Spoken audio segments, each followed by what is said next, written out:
Hapa tulipo ni daraja la Kigongo Busisi, linaunganisha wilaya mbili, wilaya ya Sengerema na wilaya ya Misungwi katika mkoa wa Mwanza. Mradi wetu mpaka leo umefika 99%. Ni mradi mkubwa ambao umetekelezwa na serikali ya Jamhuri ya Muungano wa Tanzania kwa ajili ya kutoa suluhisho la usafiri kwa wakazi wa kanda ya Ziwa. Huu ni moja kati ya miradi ambayo inategemewa kuchechemua uchumi wa Tanzania kupitia ukanda wa kanda ya Ziwa. Na ukanda huu una uchumi mkubwa ambao unahusisha nchi majirani nyingi. Kupitia daraja hili kuna namna ambavyo tunakwenda kuchechemua uchumi kwa kushirikisha nchi majirani ama kwa kushirikiana na nchi majirani. Kupitia daraja hili tunapata kiungo cha usafiri na nchi za Burundi, Rwanda, Kongo, hata kwenda Uganda kupitia kwenye daraja hili. Lakini limekuja kama utatuzi muhimu wa usafiri kwa wakazi wa kanda ya Ziwa ambao walikuwa wanavuka eneo hili kwa kutumia vivuko. Walikuwa wanapoteza zaidi ya saa 4 kwenye kivuko wanasubiri kuvuka. Serikali imeamua kuwekeza hapa. Fedha zitakazotumika hapa ni zaidi ya bilioni 700 mpaka kukamilika.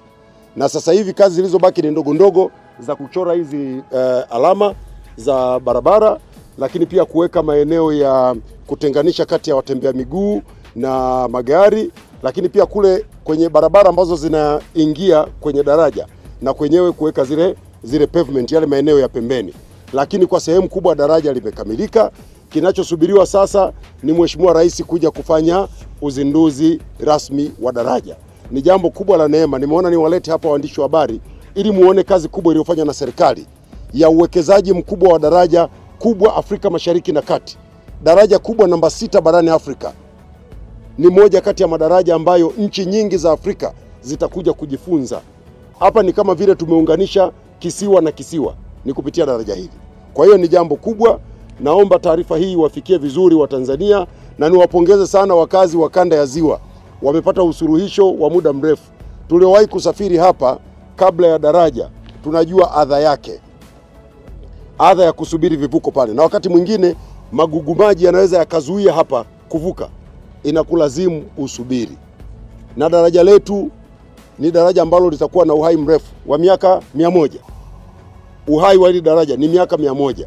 Na likiendelea kuboreshwa maana yake tunaweza tukapata uhai wa zaidi hapo. Miaka 100 mimi na nyinyi wote hatutakuwepo. Ni moja kati ya miradi mikubwa ya ukanda huu wa Ziwa na uwezo wake wa kupitisha mzigo hapa ni tani 160. Lakini taarifa za kina zaidi za kitaalamu kuhusiana na daraja hizi zitaletwa baadaye, lakini tunafurahi kwamba mradi hatimaye umefika mwisho.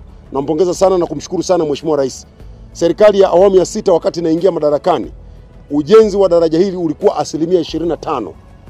Awamu ya 6 chini ya Mheshimiwa Rais Dr. Samia Suluhu Hassan imekamilisha mradi huu kwa asilimia, sasa tunakaribia 100. Tuko asilimia 99. Actually asilimia 1 iliyobaki ni ya kwa ajili ya hizo kazi ndogo ndogo nilizozisema.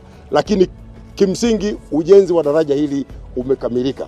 Hapa kinasubiriwa kibendera tu, wakati wowote waziri wetu wa ujenzi aje apeperushe kibendera, pengine katikati ya mwezi huu watu waanze kupita kwenye hili daraja wakati tunasubiri tukio kubwa la uzinduzi wa daraja.